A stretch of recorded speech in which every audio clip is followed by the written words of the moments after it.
Mike, why don't you sit here? Bill can sit here. Well, thank you. Before we get started, I think, there were some pioneers. Of course, we have the pioneers here on stage, but there were some other really important pioneers in the video we just saw, and a couple of them are here in the audience. So, Mitch Kapor, who is a regular at D, could you just stand up and wherever you are, there he is.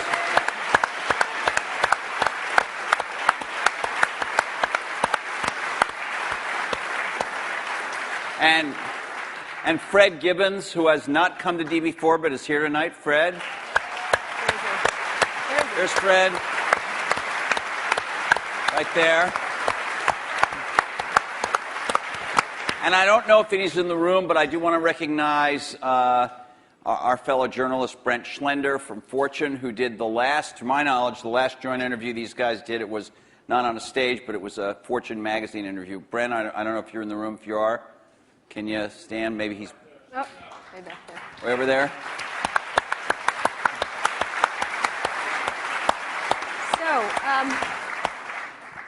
So let's get started. I wanted to ask, there's been a lot of mano-a-mano catfight kind of thing in a lot of the blogs and the press and stuff like that. And we wanted to, the first question I kind of was interested in asking is what you think each has contributed to the computer and technology industry, starting with you, Steve, for Bill, and vice versa. Well, Bill built the first software company in the industry. And I think he built the first software company before anybody really in our industry knew what a software company was, except for these guys. And that was huge. That was really huge. And the business model that they ended up pursuing turned out to be the one that worked really well, for the industry. Mm-hmm. So I think, but the biggest thing was Bill was really focused on software before almost anybody else had a clue that it was really the software. That's what I see. I mean, a lot of other things you could say, but that's the high order bit. And I think building a company is really hard, and it requires your greatest persuasive abilities to hire the best people you can and keep them at your company and keep them working, doing the best work of their lives, hopefully. And Bill's been able to stay with it for all these years. So, Bill, how about the contribution of Steve and Apple? Well, first I want to clarify, I'm not fake Steve Jobs.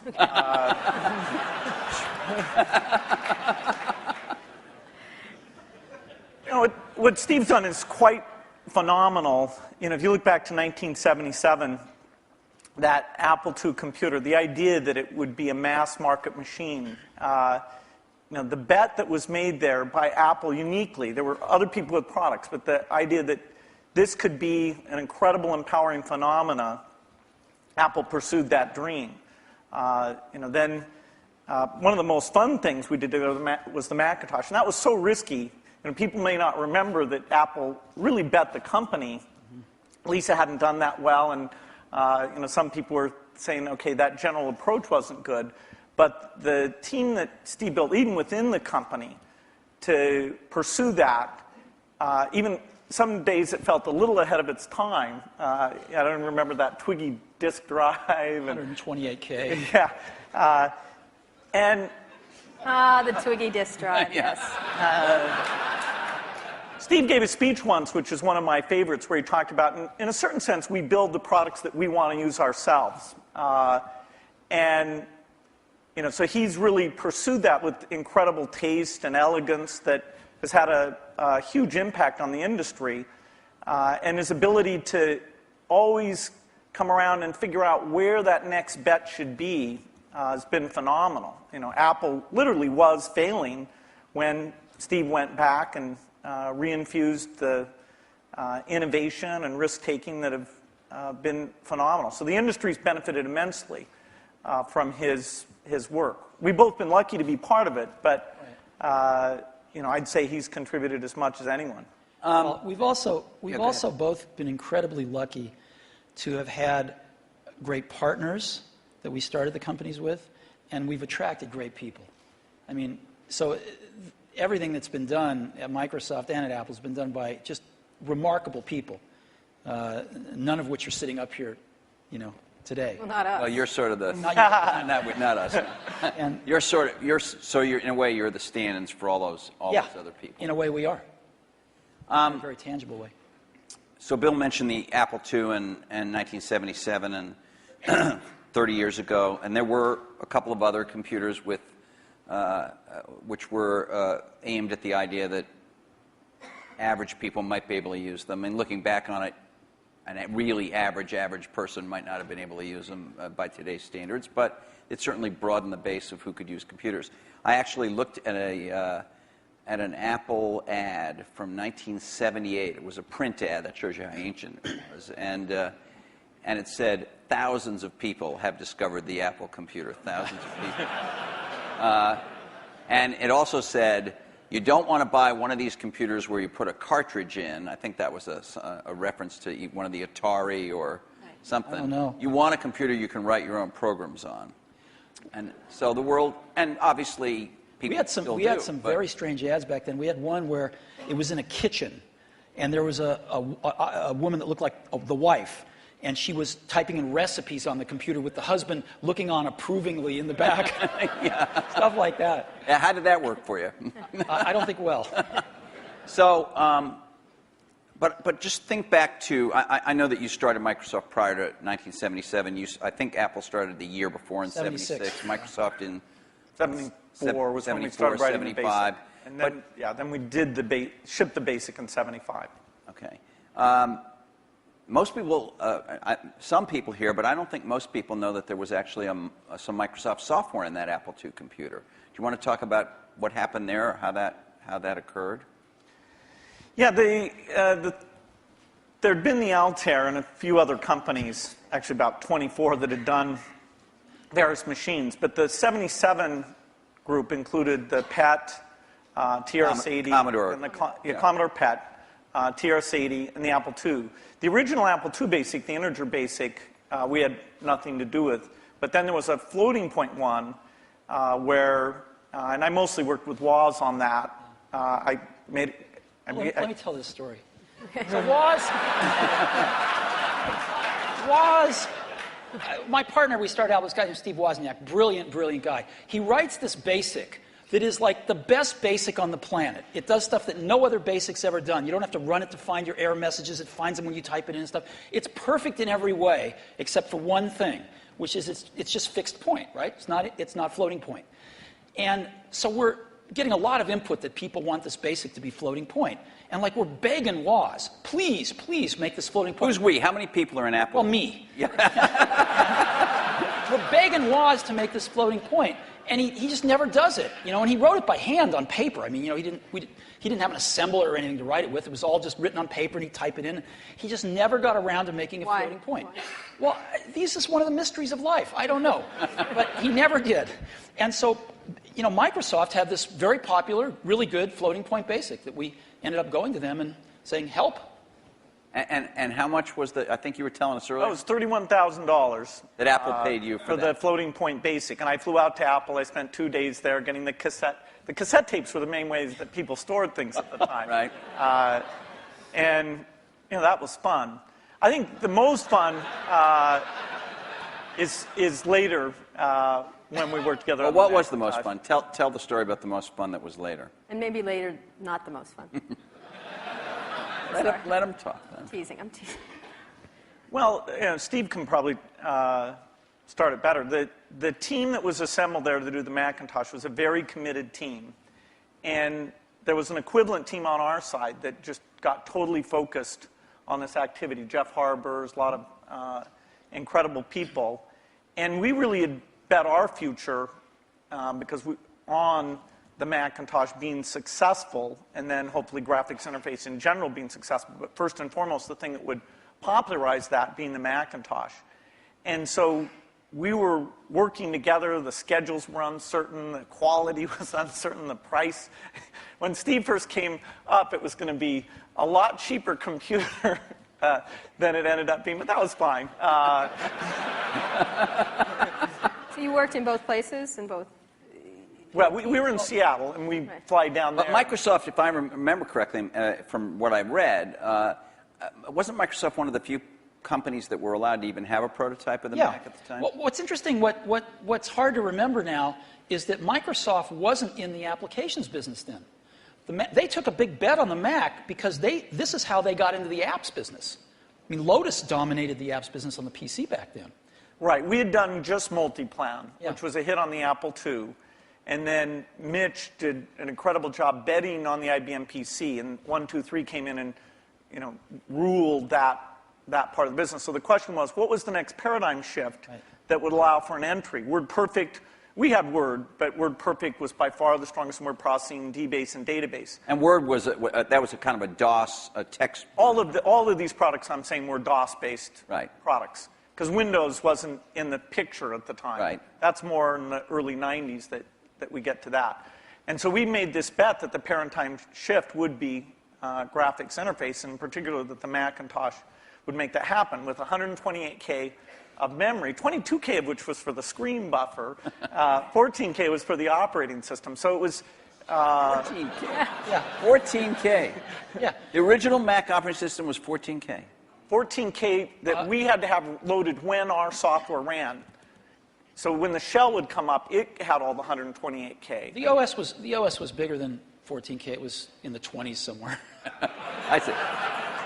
So when we ship these computers now with a gigabyte, 2 gigabytes of memory, and nobody remembers 128K. I remember that. I remember paying a lot of money for computers with 128K in those days. So the two companies worked closely on the Mac project because you were maybe not the only, but the principal or one of the principal software creators for it, right?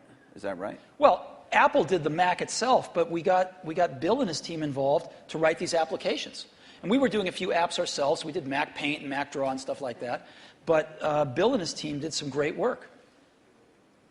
Now, in terms of moving forward, after you left and your company grew more and more strong, what did you think was going to happen to Apple after sort of the disasters that occurred after Steve left? Well, Apple's fate hung in the balance. We continued to do Macintosh software, and Excel, which Steve and I introduced together in New York City. That was kind of a fun event. That went on and did very well. But then, Apple just wasn't differentiating itself well enough from the higher volume platform. And Meaning Windows, right? I mean, DOS and Windows. okay, but especially Windows in the 90s began to take off. By 1995, Windows became popular. The big debate wasn't sort of Mac versus Windows. The big debate was character mode interface versus graphics mode interface. And when the 386 came and we got more memory and the speed was adequate and some development tools came along, that paradigm bet on GUI paid off for everybody who'd gotten in early and said, this is the way that's going to go. But Apple wasn't able to leverage its products. After the 512K Mac was done, the product line just didn't evolve as fast. Steve wasn't there as it needed to, and we were actually negotiating a deal to invest and make some commitments and things with Gil Amelio. Yeah. And no, seriously. And Don't be mean. Don't be mean to him. I'm sorry? Just saying the word Gil Amelio, you can see him just... And so I was calling him up on the weekend and all this stuff, and next thing I knew, Steve called me up and said, don't worry about that negotiation with Gil Amelio. You can just talk to me now. And I said, wow. Gil was a nice guy, but he had a saying. He said, Apple is like a ship with a hole in the bottom, leaking water. And my job is to get the ship pointed in the right direction.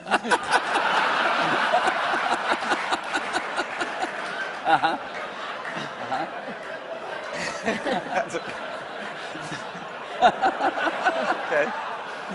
So, and meanwhile, through all this, I want to get back to the thing we saw in 1997 at Macworld there, but Windows was just going great guns. I mean, Windows 95, to whatever extent earlier versions of Windows had not had all the features, all the GUI stuff that the Mac had, Windows 95 really was an enormous, enormous leap.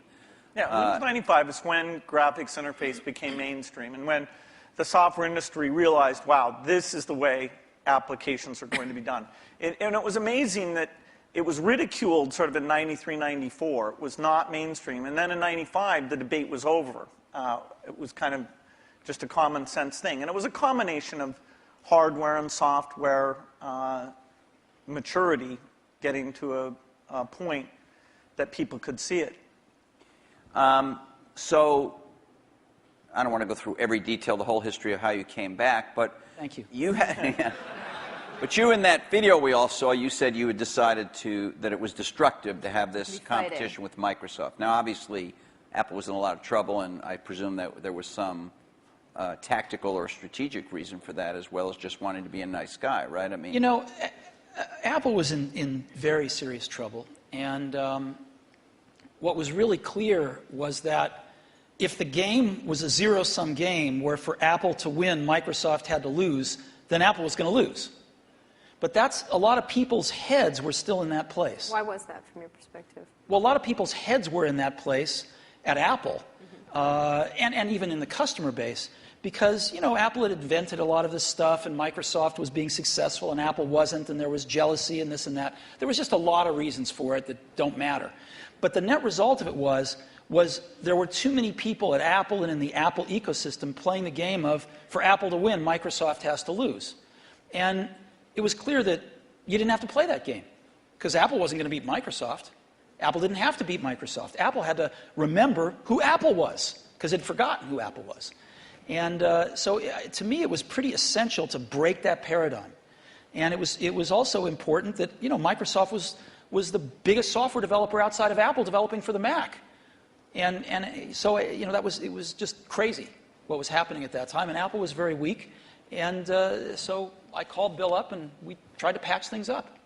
Yeah, and since that time, we've had a team that's fairly dedicated to doing the Mac applications, and they've always been treated kind of in a unique way so that they can have a pretty special relationship with Apple. And that's worked out very well. In fact, every couple years or so, there's been something new that we've been able to do on the Mac, and We have it's a great business for us. And it's actually, the relationship between the Mac development team at Microsoft and Apple is a great relationship. It's one of our best developer relationships. And do you look at yourself as rivals now today as this landscape has evolved? And we'll talk about the internet landscape and everything else and other companies that have come forward. But how do you look at yourselves in this landscape today? because you are competitors in certain ways, We which watch is the commercials. American way, we right? watch the commercials. And you get annoyed at each other from Although, time you know to what? time. I have to confess, I like PC Guy better. Yeah, he's great. I like him. The You know, other the guy, I wanna art of pop those in the art of those Yes, sir. commercials is not to be mean, but it's actually for the guys to like each other.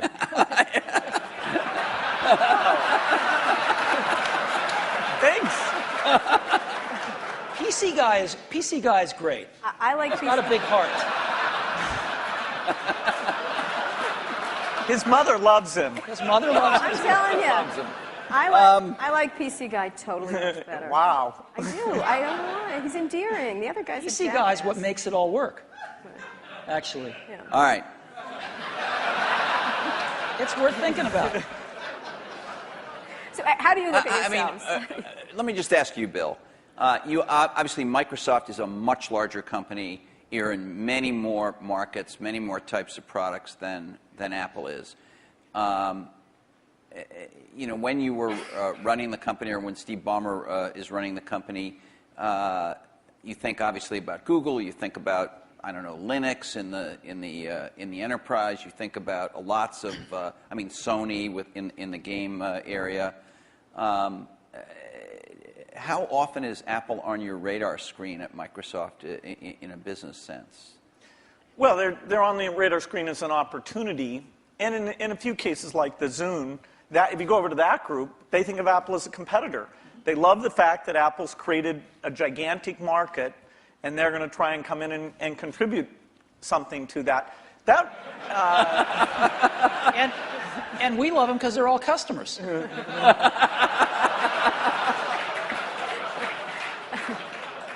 I have to tell you, I was actually told by Jay Allard, I'm serious, that because of the nature of the processor, the development platform they used to develop a lot of the software for the Xbox 360 was Macs. And he claimed that at one point they had placed the biggest order for whatever the Mac Tower was at the time of anybody, and it was Microsoft. I don't know if it was the biggest, but yeah, we had the same processor, essentially, that the Mac had. This is one of those great ironies. They were switching away from that processor while the Xbox 360 was adopting it, but for good reasons, actually, in both cases, because we're not in a portable application, and that was one of the things that processor roadmap didn't have. But yes, we did. It shows pragmatism, but we try and do things that way. So that was the development system for the early people getting their software ready for the introduction of Xbox 360. And we never ran an ad on that. I see. Admirable restraint. That's wonderful. There were hundreds of them. Steve is so known for his restraint.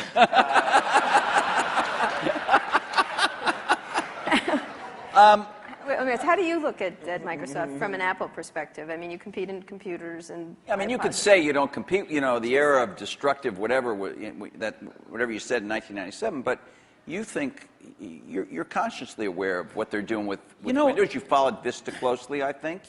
What's really interesting is, and we talked about this earlier today.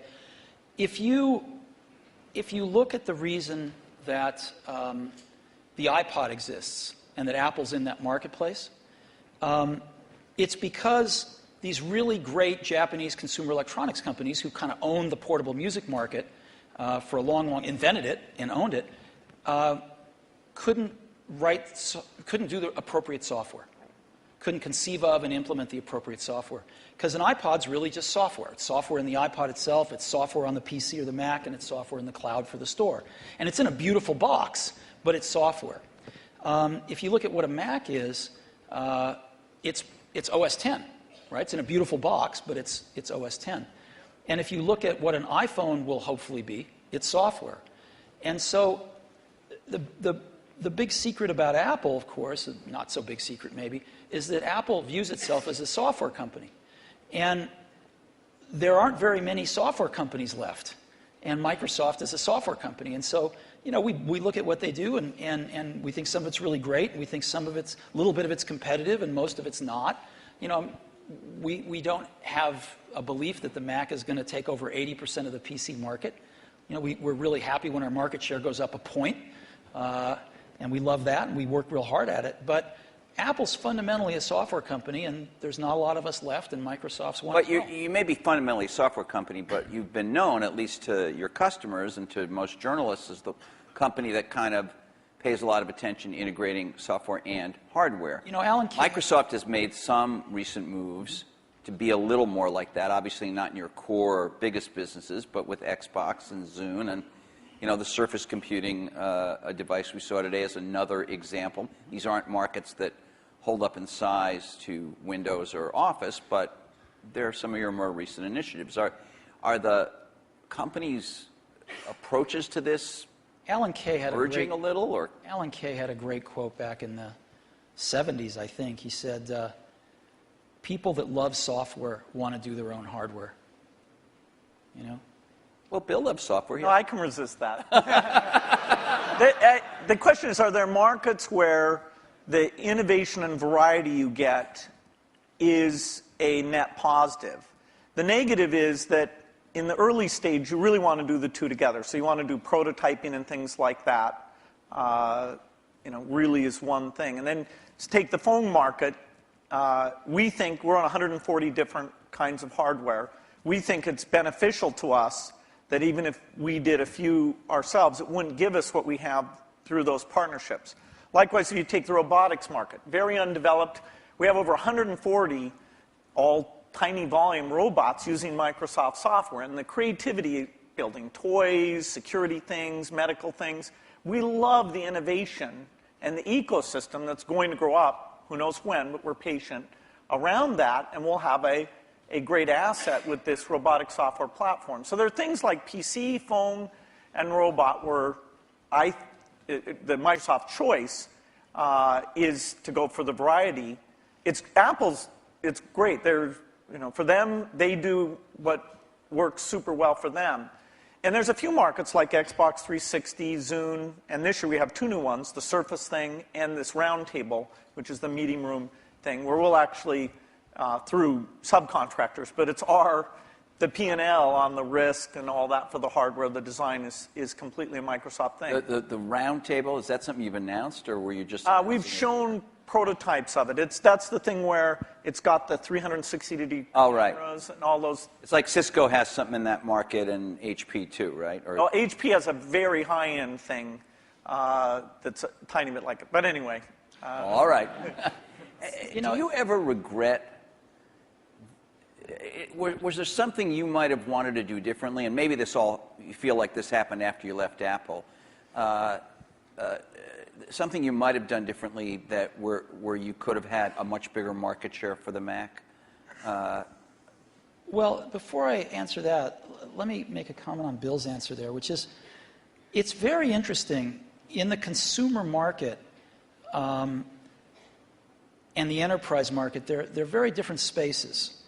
And in the consumer market, at least, I think one can make a pretty strong case that outside of Windows on PCs, it's hard to see other examples of the software and hardware being decoupled working super well yet. It might in the phone space over time.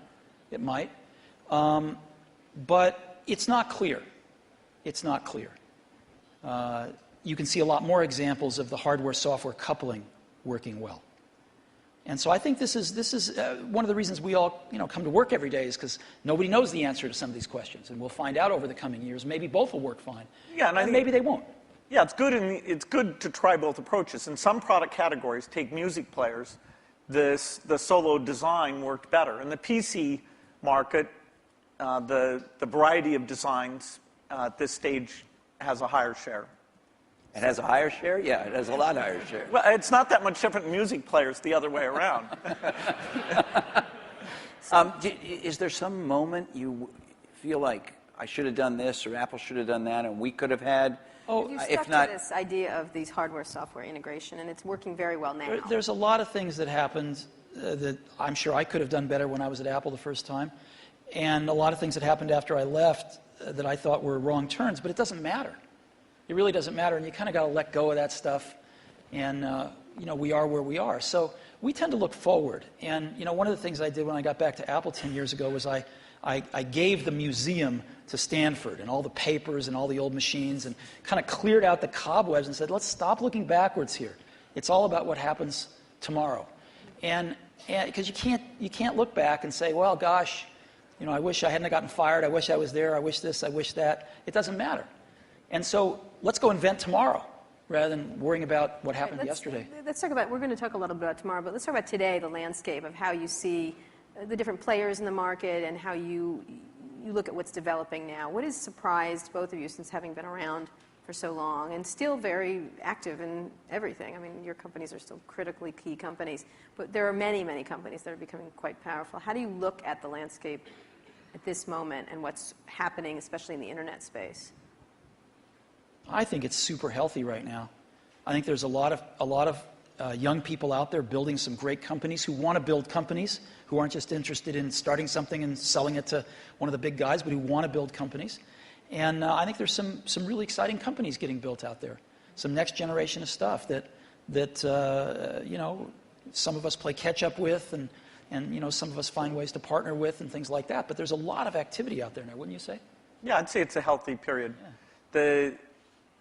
The notion of what the new form factors look like, what natural interface can do, the ability to use the cloud, the internet, to do part of the task in a complementary way to the local experience. There's a lot of invention that the whole approach of startups, the existing companies who do research,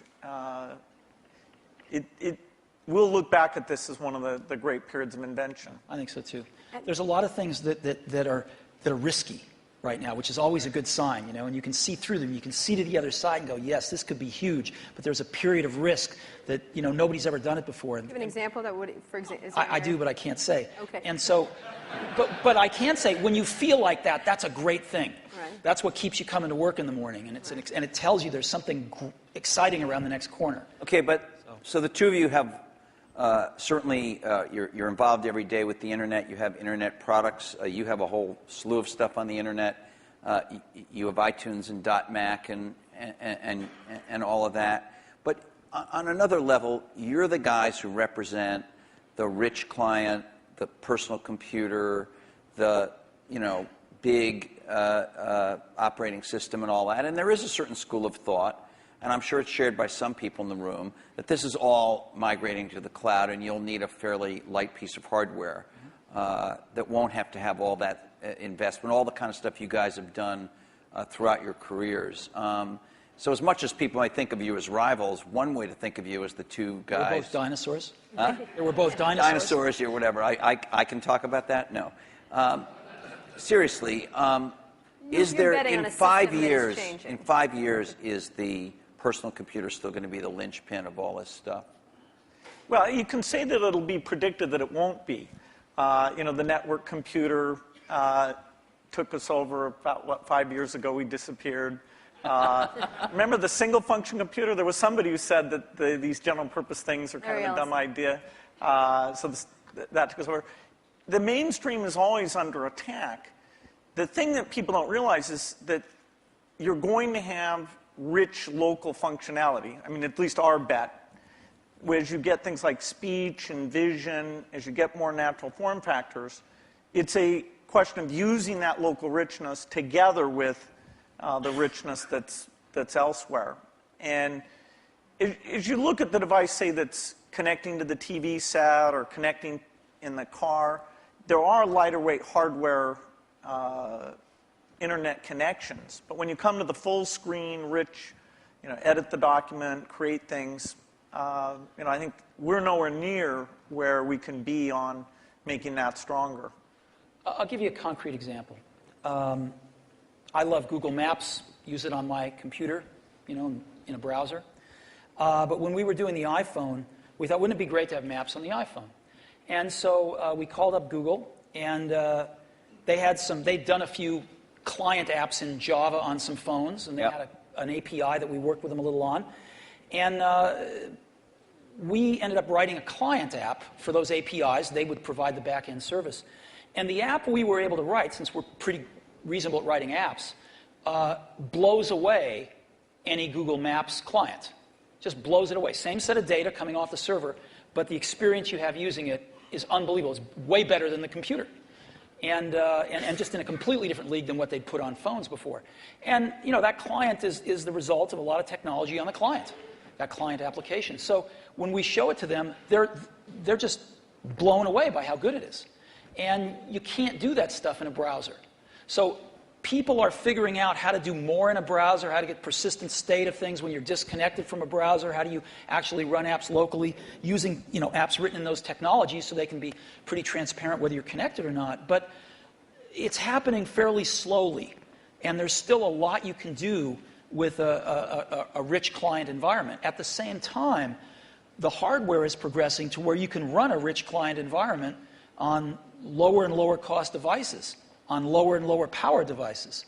And so there's some pretty cool things you can do with clients. So so you're saying rich clients still matter, but maybe I misunderstood you, but your example was about a rich client that is not a personal computer as we have thought of a personal computer. What I'm trying to say is I think the marriage of some really great client apps with some really great cloud services is incredibly powerful, and right now can be way more powerful than just having a browser on the client. You're talking about a software company being a software and services company rather than a... I'm saying the marriage of these services plus a more sophisticated client is a very powerful marriage. Bill, architecturally, the question is, do you run just in the cloud and all you have down locally is the browser? And that is the same question for the phone as it is for the full screen device. There'll always be different screen sizes because these are, the 5-inch screen does not really compete with the 20-inch screen does not compete with the big living room screen. Those are things that there'll be some type of computing behind all of those things, all connected to the internet. But the idea that locally you have the responsiveness of immediate interaction without the latency or bandwidth limitations that you get if you try and do it all behind, that's what leads to the right balance. What does that device look like in 5 years? What would you be your principal device? Is there one or? Is it a, I think you use, I could be wrong, I think you carry a tablet. Right. Right. Which has not necessarily stormed the world yet. Yeah, this is like Windows 1992, I think. That is, I'm unrepentant on my belief. Okay. But to go back to Kara's point, what would you each imagine that you would carry as your principal, let's say, thing to do? I mean, the Jeff web Hawkins and showed a very lightweight email device and all that kind of stuff. that Yeah, attached to his I don't know phone. if you guys saw, but Jeff Hawkins showed a Linux-based, a very small, I think he called it a companion to a smartphone today. A phone companion. It sounded a little naughty, frankly. It doesn't matter, you weren't there, but what would you think each would be? I assume you carry a tablet PC. I don't know what brand it is. Maybe you change them up. I don't know. You obviously carry a MacBook Pro, I would guess, or a MacBook. Yeah, well, and an iPhone. And an iPhone. You have one I do. right here? Yes. Well, he has when he took it out before. What? Really? Sorry. He flashed his iPhone earlier today. Anyway, go ahead. So what is your device? What would you say the device What's your that you device should in be 5 carrying? years that you rely on the most? I don't think you'll have one device. I think you'll have a full-screen device that you can carry around, and you'll do dramatically more reading off of that. Yeah, I mean, I believe in the tablet form factor. I think you'll have voice. I think you'll have ink. You'll have some way of having a hardware keyboard and some settings for that. And then you'll have the device that fits in your pocket, which the whole notion of how much function should you combine in there. You know, there's navigation computers, there's media, there's phone. Technology is letting us put more things in there, but then again, you really want to tune it so people know what they expect. So there's quite a bit of experimentation in that pocket-sized device. But I think those are natural form factors, and that we'll have the evolution of the portable machine and the evolution of the phone will both be extremely high volume, complementary. That is, if you own one, you're more likely to own the other. And then at home, you'd have a setup that they all plug into? Well, at home, you'll have your living room, which is your 10-foot experience, and that's connected up to the internet. And there you'll have gaming and entertainment. And there's a lot of experimentation in terms of what content looks like in that world. And then in your den, you'll have something a lot like you have at your desk at work.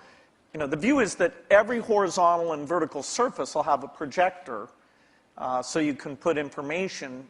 You know, your desk can be a surface that you can sit and manipulate things. Can I please have a room in my house that doesn't have a screen and a projector in it? You bet. Thanks. The bathroom. Well, That's the perfect place for it, actually. so what's your 5-year outlook at the devices you'll carry? You know, it's interesting. The PC has proved to be very resilient. Because as Bill said earlier, I mean, the death of the PC has been predicted every few years. And here, when you're saying PC, you mean personal computer in general, not just Windows PCs. I mean personal computer Yeah. in general. Okay. And you know, there was the age of productivity, if you will, you know, the spreadsheets and word processors, and that kind of got the whole industry moving. And it kind of plateaued for a while, was getting a little stale, and then the internet came along, right? And everybody needed more powerful computers to get on the internet. Browsers came along, and it was this whole internet age that came along, access to the internet.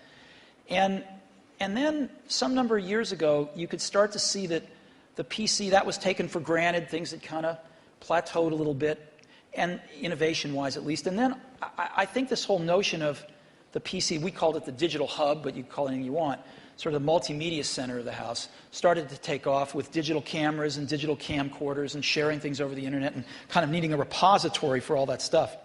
And it was reborn again as sort of the hub of your digital life.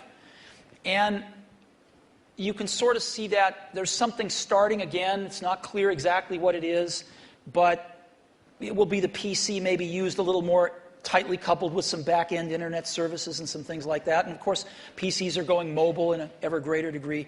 So I think the PC is going to continue, this general purpose device is going to continue to be with us and morph with us, whether it's a tablet or a notebook or a big curved desktop that you have at your house or whatever it might be.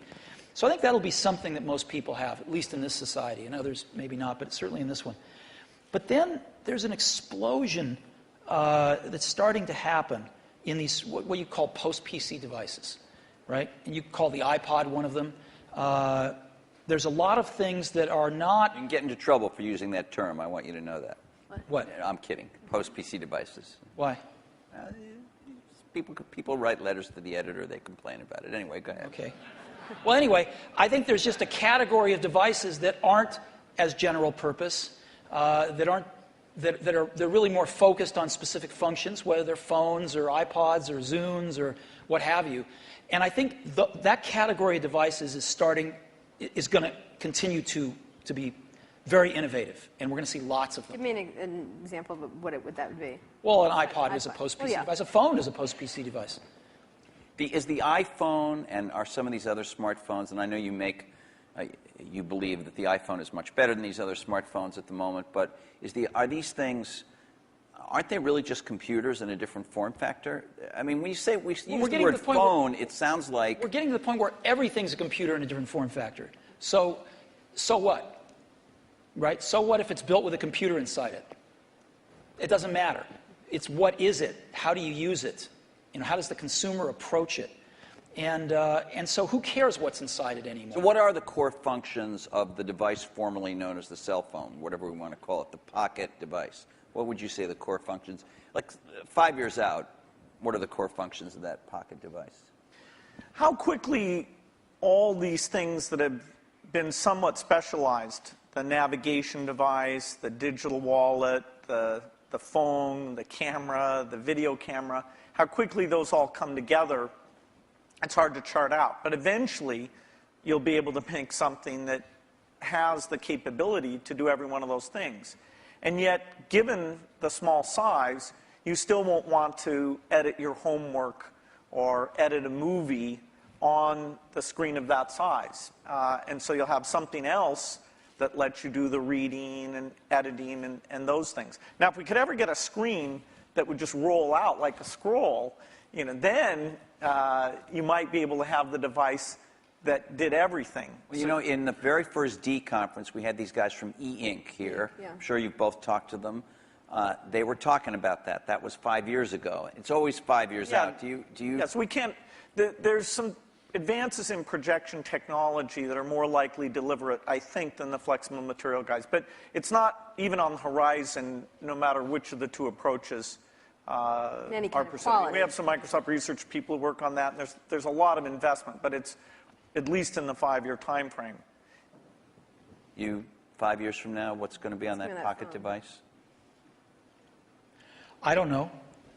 And the reason I don't know is because I wouldn't have thought that there would have been maps on it 5 years ago. But something comes along, gets really popular, people love it, get used to it, you want it on there. So people are inventing things constantly, and I think the art of it is balancing what's on there and what's not on there, is the editing function. And clearly, most things you carry with you are communications devices. You want to do some entertainment with them as well, but they're primarily communications devices, and that's what they're going to be. Outside of the computing area, what are the exciting areas in the internet space at all that you're looking at that you find that's interesting to each of your companies and in general for you? Any kind of social networking, any kind of the wikis, those kind of things we've talked about in the past couple of, today, essentially.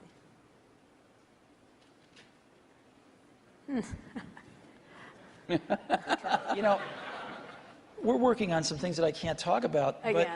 Again, yeah. But there used very beautiful. There used to be a saying, isn't it, at Apple? It's going to blow us away, though, blow us when away. you can't talk. Wow, it's great. There used to be a saying at Apple, isn't it funny, a ship that leaks from the top?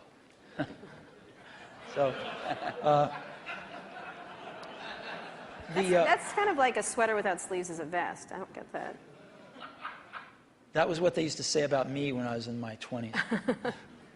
Okay. There's a zillion interesting things going on the internet. The most interesting things to me are these incredible new services that people are bringing up. And Surrounding entertainment or? there's a lot of them surrounding entertainment, but there's a lot of them that have to do with just sort of figuring out how to navigate through life a little more efficiently. And I think, it's really great when you show somebody something and you don't have to convince them they have a problem that this solves. They know they have a problem. You can show them something, they go, oh my God, I need this. And I think you're going to see a lot of things like that happen over the next year or two. Do you, you obviously have a very large internet business with iTunes, and you sell a lot of stuff on the in the Apple Store. But you were early with this idea that when you bought a computer from Apple, you had this kind of internet service back end, and it was called .Mac. And I think a lot of people feel you haven't developed it very much. I couldn't agree with you more, and we'll make up for lost time in the near future. And in your case, you obviously have huge things like Hotmail, for instance, which is, I guess, and Windows Messenger, which are both widely used, and I don't even know how many users. A gazillion. Huge numbers.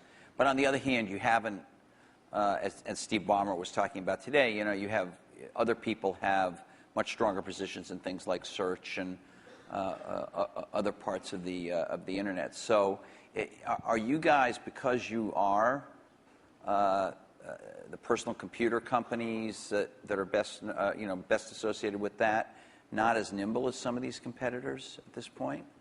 Do you worry about not being as nimble, both of you? I mean, obviously Microsoft's a much bigger company, but you're a big company. Steve, Apple is. Do you worry about not being as nimble as somebody sitting out there with the kind of 10 employees that you guys had in 1977? Well, there's always going to be great new things that come out of other companies, and you want to be in a position to benefit from those, to have those inventions drive demand for Windows and personal computers, and then some of those upstream things you want to participate in. I hope Steve mentioned we are going to participate in search, hopefully to a higher degree in the future. He did mention that, yeah. Than at present, so we'll see what we can do there. A lot of the applications are more specialized, so they're not areas we'll go into. Take what can happen with education now, that video is mainstream, and all these tools that let you do rich interactions are very mainstream. I'm very excited about that. The idea of empowerment goes back to the very beginning of our industry, and some of those dreams that this would be used by students, or that teachers could get better and learn from each other in these new ways. We're just at the threshold where some of those things can happen. And yes, our companies can contribute to that, but as a whole, it's the ecosystem jumping on and building on each other where you can finally say, finally, technology did something for education. See, I look at this a little bit differently, which is we're not trying to do a lot of this stuff because it's not what we do. We don't think one company can do everything. So you've got to partner with people that are really good at stuff. Like, we're not, maybe Microsoft is great at search. We're not. We're not trying to be great at search. So we partner with people that are great at search. And we don't know how to do maps on the back end. We know how to do the best maps client in the world, but we don't know how to do the back end. So we partner with people that know how to do the back end. And what we want to do is be that consumer's device and that consumer's experience wrapped around all this information and things we can deliver to them in a wonderful user interface, in a coherent product. And so in some cases, we have to do more work than others. In the case of iTunes, there wasn't a music delivery service that was any good, and we had to do one, so we'll do one. But in other cases, there's companies doing a way better job because we're not as good at this stuff as other people are, and we'd love to partner with them. And so, we selectively do that. And I think it's really hard for one company to do everything. Let's talk about Life's entertainment. complex. You're both in the entertainment world. Entertainment is important to both your companies. For yours, music right now, and as you get into Apple TV, Microsoft has been within the Hollywood area. Where do you see that going in the era of YouTube? We've had a couple of network people here talking about changes that are happening in Hollywood and everything else. What is happening now to entertainment delivery, and where do you all play? Because you'll be the delivery mechanism in one way or the other for most people. Well, the big milestone is where the delivery platform is the internet, and so you bring the richness and the interactivity.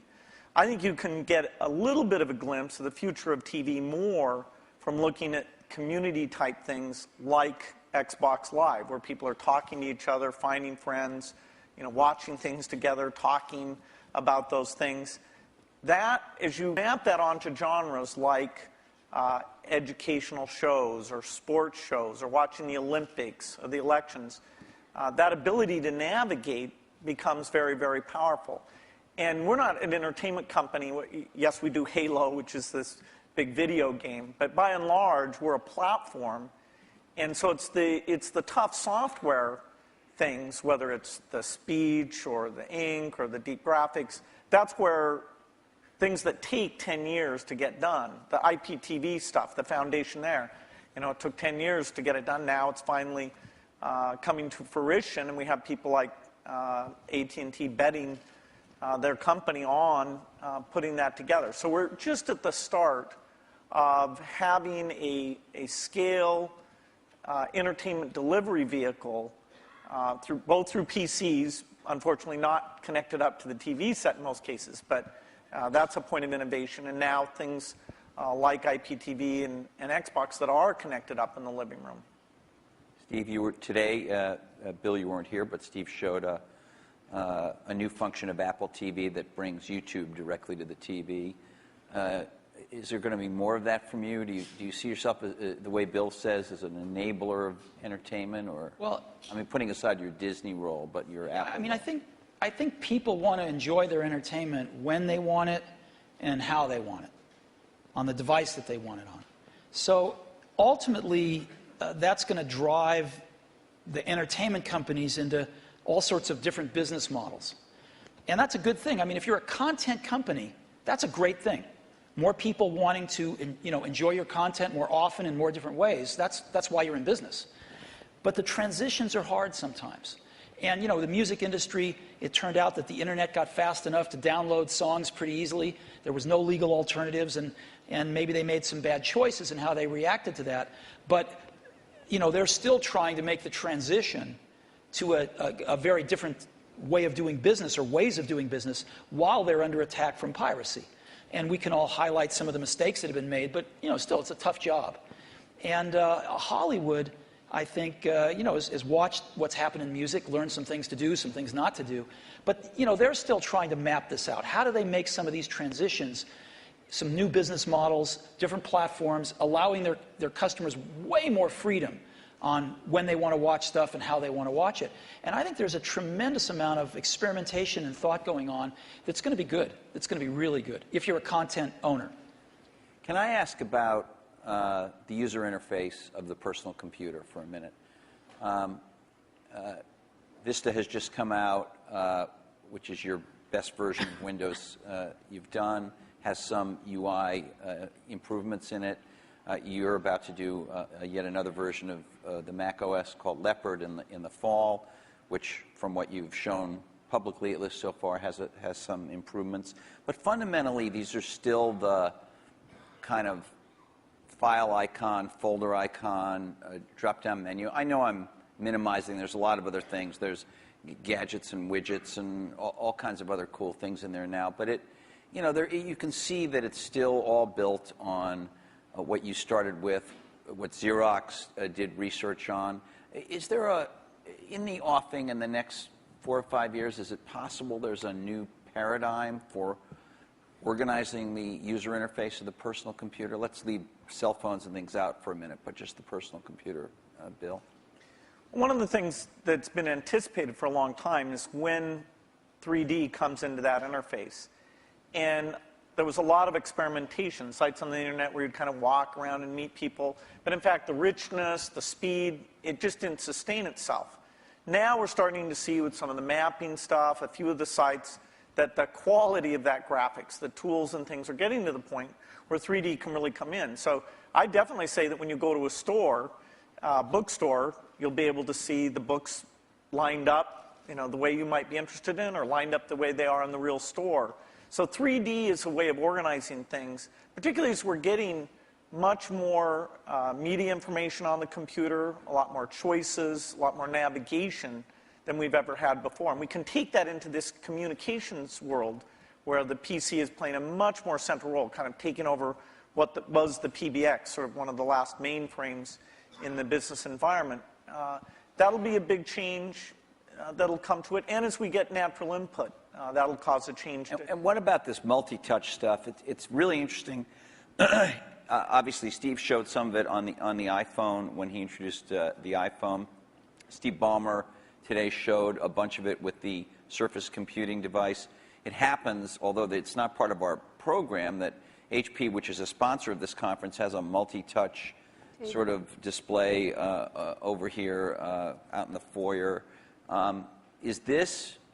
Will this make its Sort of way that Minority into, Report, this kind of thing. Yeah, will this make its way into, maybe you call it direct manipulation of objects with your hands and your fingers. Will this make its way into mainstream, let's say, laptop computers as a new UI or an additional part of the UI, or is that just a Well, but thing go for beyond the laptop. specialized devices? Vision, software is doing vision.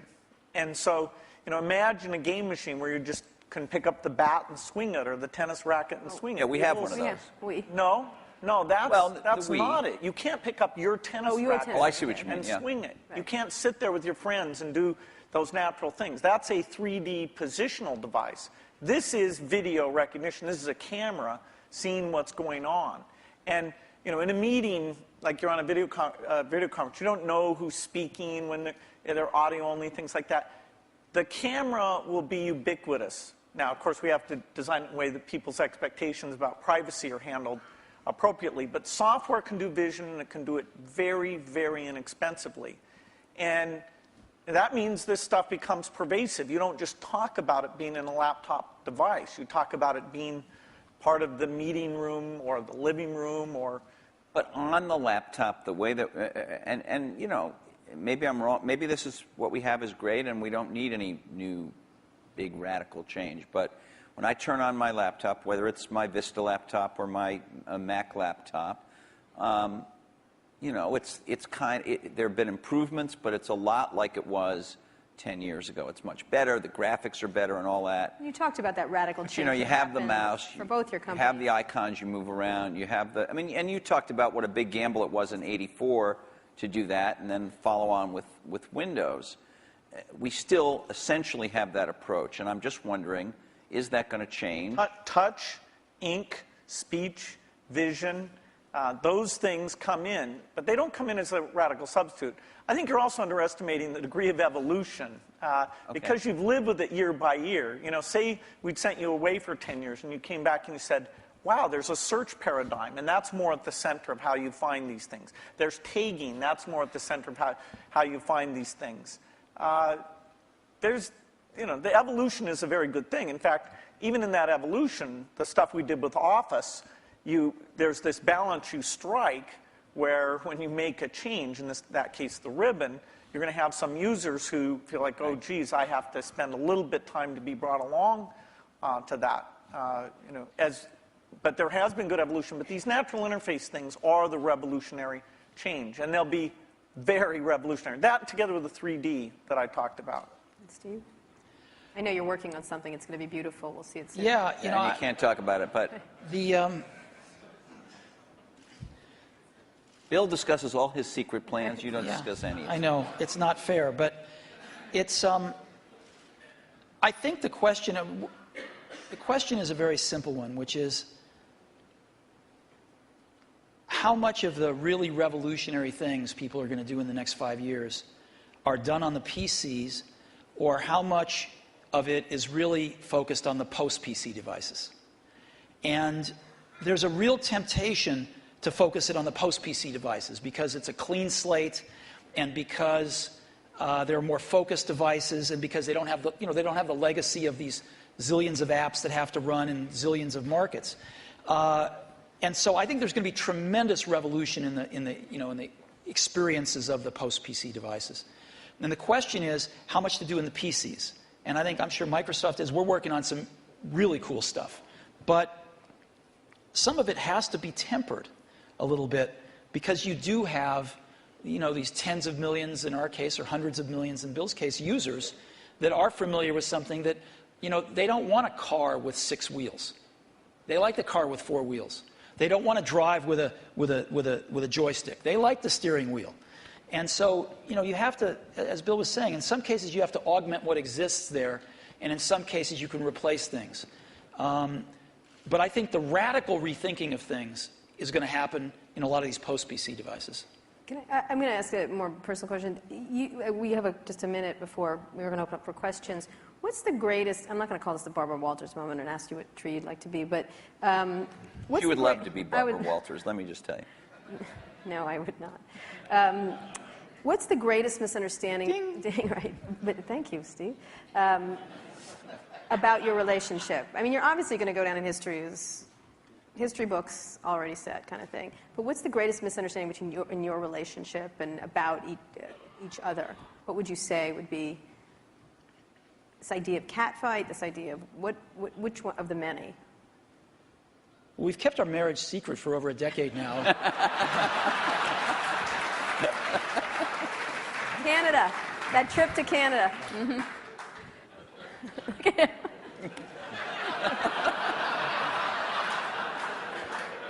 Was there?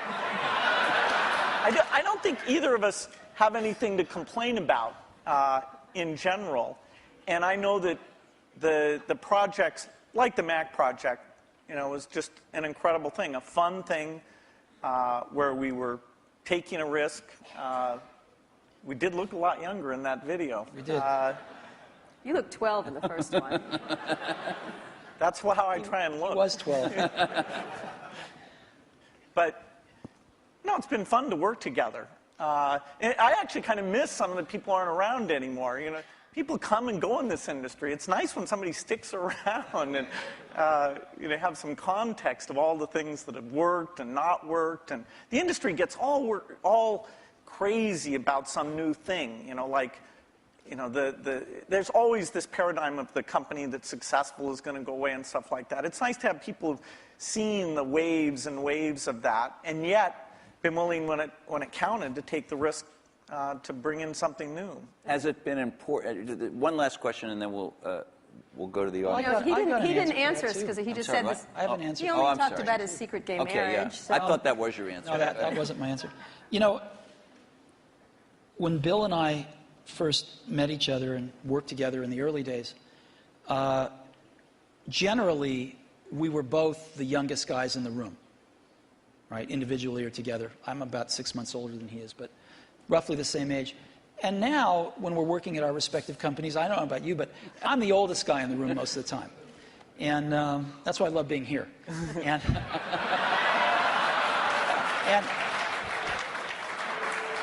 so, happy to oblige. Happy to oblige. And I think of most things in life as either a Bob Dylan or a Beatles song. But there's that one line in that one Beatles song, you and I have memories longer than the road that stretches out ahead. And that's clearly true here. Well, you know what? I think we should end it there. Let's just end it there. I'm going to have a little tear right here. Thank you. Thank you very much. Thank you so much. Sure. Thank you.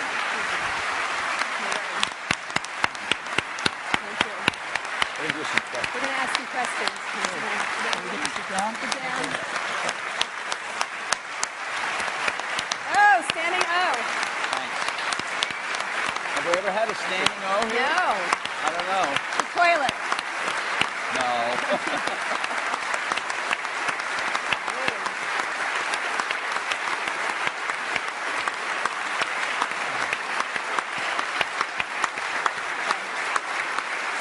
Whoa. The handle was pretty well. There we go. Great. Wow. Okay, so some audience questions. Questions. Can we have the lights? Roger McNamee Roger. from Elevation Partners. Hey guys, that was incredible. Thank you very much. We've got a big election coming up next year. I'm curious if there are any issues that you see in Silicon Valley that we all ought to be focused on communicating effectively to the next potential president of the United States. That is any common ground that we share, because it's weird. You don't actually hear any issues that people are talking about right now. And I'm curious if you guys have any in mind. Bill? Well, certainly education is one that I'd put at the top of the list. is the, Are there technological solutions right now that they could do something about, or is that just sort of like no, technology is going to be helpful and more, but the way that teachers are measured and made excellent, the way that the high schools are designed, the expectations they have, it's not just a pure technology thing. It's more an institutional practice where the opportunity is. And there should be a lot of debate about the different ways of doing that. Steve? Boy, we've got some pretty big problems, and I think most of them are much bigger than anything Silicon Valley can contribute right now to solve, so hopefully some of those will get solved. I also think we underestimate how much all of our industry depends on stability. We've enjoyed a long period of stability, and we've been able to focus on technology and growing our businesses and stuff, and I think we take that for granted sometimes. One of the more interesting areas that we all suffer from, of course, is in the area of energy dependence. And there's a lot of work going on, I know, a lot of investing going on anyway. I don't know if the results are there, but a lot of investing going on in alternative energy, and maybe Silicon Valley can play a small role in some of that stuff, Are you too. guys investing in that area? Personally, or Some. which might be a lot. And you? Exactly. $1 billion here or there. Steve? Steve, Are you investing in that area? No. Or just a Prius? Okay. Or something like Yeah, that? just appreciating it. Over there? Hi, Don Eklund, Sony Pictures. My question is really, at what point is there too much diversity? It was talked about a few times in the discussion, the fact that now microprocessors are very low cost, memory's low cost, software is ubiquitous.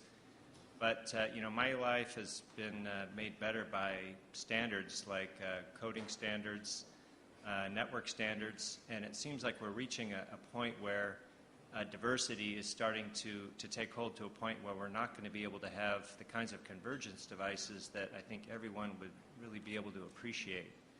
And I'm wondering, is this going to be like healthcare or mass transit, where you just can never put it back in the bottle again?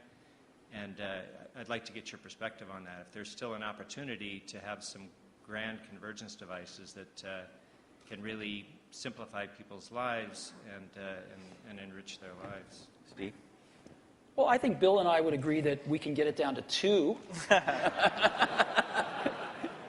No, I think it's hard to limit imagination and innovation. I think there's always going to be a bunch of new great things, and I think that's part of what we put up with to get the innovation. We put up with a little bit of aggravation to get the innovation. And I think the marketplace is awfully good at allowing diversity when it should, and then getting rid of it when it shouldn't. And then letting it come back sometimes. Yeah. Well, yeah. Jed? In terms of standards and things. The internet standards have been incredibly powerful. Video formats, things like this. And so I don't see things that are going to really hold back a convergence device. Sure, there's a lot of wireless approaches, but that's pretty healthy right now. They each have various merits. A few of them will end up overlapping the other ones and kill the other ones out. But I think the industry's done very well at latching on to standards for the things that there were no longer any innovation in, and then focusing on the places where it wasn't clear which approach was best. Jesse? Hi, I'm Jesse Kornbluth, headbutler.com. Because you're not the youngest guys in the room anymore, it's perhaps appropriate to ask you a question about legacy, each of you. Bill, even your harshest critic would have to admit that your philanthropy work is planet-shaking, incredible, and could be, if you make it, a second act so amazing that it would dwarf what you've actually done at Microsoft.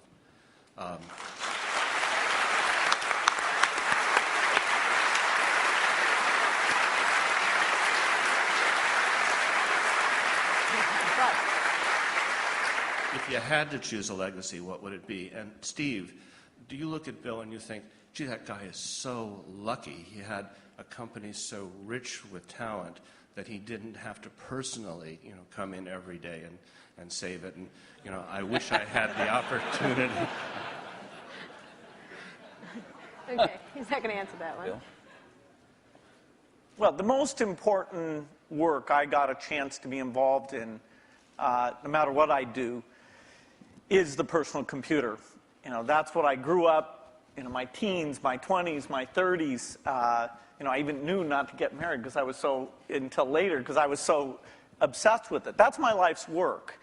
And it's lucky for me that some of the skills and resources, but I'd put skills first, that I was able to develop through those experiences can be applied to the benefit of the people who haven't had technology, including medicine, working for them. So it's an incredible blessing to have two things like that. But the thing that if you look inside my brain, it's filled with software and, the magic of software and a belief in software. That's not going to change. Okay. So your question was about whether I wish I didn't have to go into Apple every day? No, if you envy Bill a bit, this second act that he has. Oh, no, I think it's I think the I don't want world's to do anything else. But I think the world's a better place because Bill realized that his goal isn't to be the richest guy in the cemetery. Right? That's a good thing. And so he's doing a lot of good with the money that he made. I'm sure Bill was like me in this way. I mean, I grew up fairly middle class, lower middle class, and I never really cared much about money. And Apple was so successful early on in life that I was very lucky that I didn't have to care about money then. And so I've been able to focus on work and then later on my family. And I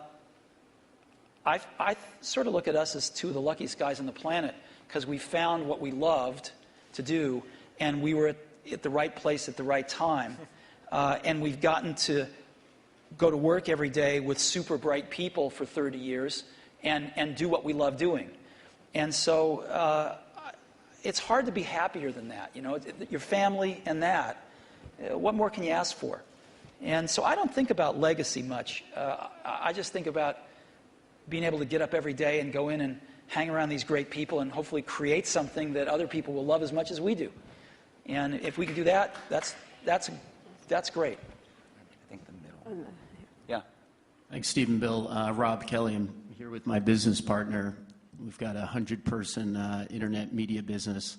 I'm wondering what would be the single most valuable piece of advice you'd give us to even attempt to create some of the value that you guys have done in both your very impressive companies. I think actually, maybe in both cases, correct me if I'm wrong, the excitement wasn't really seeing the economic value. Even when we wrote down at Microsoft in 1975, a computer on every desk and in every home, we didn't realize, and we'll have to be a big company. Every time I thought, oh God, can we double in size? Geez, can you manage that many people? Will that feel fun still? And so every doubling was like, okay, this is the last one. And so the economic thing wasn't at the forefront. The idea of being at the forefront and seeing new things and things we wanted to do, and being able to bring in different people who are fun to work with, eventually with a pretty broad set of skills, and figuring out how to get those people, those broad skills, to work well together has been one of the greatest challenges. I've made more of my mistakes in that area maybe than anywhere, but eventually getting some of those teams to work very well together. So it's, I think it's a lot about the people and the passion, and it's amazing that the business worked out the way that it did. Yeah. People say you have to have a lot of passion for what you're doing, and it's totally true. And the reason is because it's so hard that if you don't, any rational person would give up. It's really hard, and you have to do it over a sustained period of time. So if you don't love it, if you're not having fun doing it and you don't really love it, you're going to give up. And that's what happens to most people, actually. If you really look at the ones that ended up being successful, unquote, in the eyes of society and the ones that didn't, oftentimes it's the ones that are successful loved what they did so they could persevere when it got really tough. And the ones that didn't love it quit because they're sane, right? Who would want to put up with this stuff if you don't love it? So it's a lot of hard work, and it's a lot of worrying constantly. And if you don't love it, you're going to fail. So you got to love it. You got to have passion. And I think that's the high order bit. The second thing is you've got to be a really good talent scout, because no matter how smart you are, you need a team of great people, and you've got to figure out how to size people up fairly quickly, make decisions without knowing people too well, and hire them, and see how you do and refine your intuition, and be able to help build an organization that can eventually just build itself. Because you need great people around you. Thank you. Liz Beyer, question, I guess it's historical curiosity. You approached the same opportunity so very differently. What did you learn about running your own business that you wished you had thought of sooner or thought of first by watching the other guy? Well, I'd give a lot to have Steve's taste. He has natural, not a joke at all. I think in terms of intuitive taste, both for people and products. We sat in Mac product reviews where there were questions about software choices, how things would be done, that I viewed as an engineering question, and that's just how my mind works. And I'd see Steve make the decision based on a sense of people and product that it's even hard for me to explain. The way he does things, it's just different. And I think it's magical. And in that case, wow.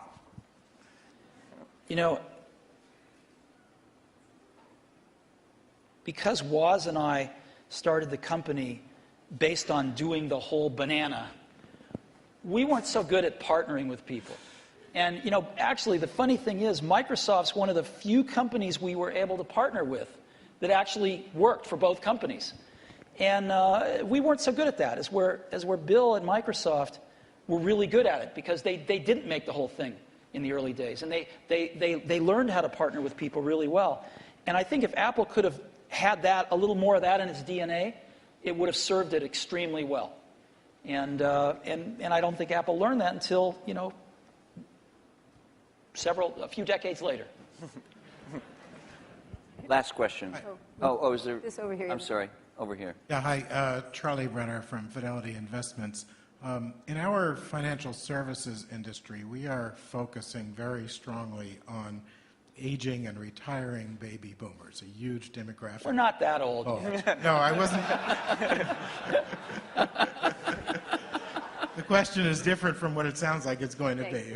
But most of the innovation that we see coming from computer and internet companies is kind of youth-oriented. And I'm just wondering if there are activities going on in your companies acknowledging what's going to be happening generationally.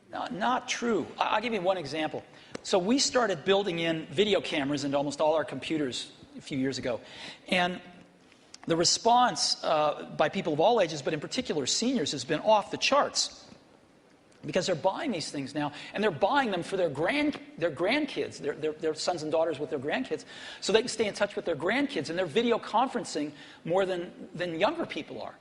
And it's incredible what this has done. So that's just one simple example, but there's like dozens of them that have clicked with seniors that are living independently that want to stay in touch with extended families and do other things like that.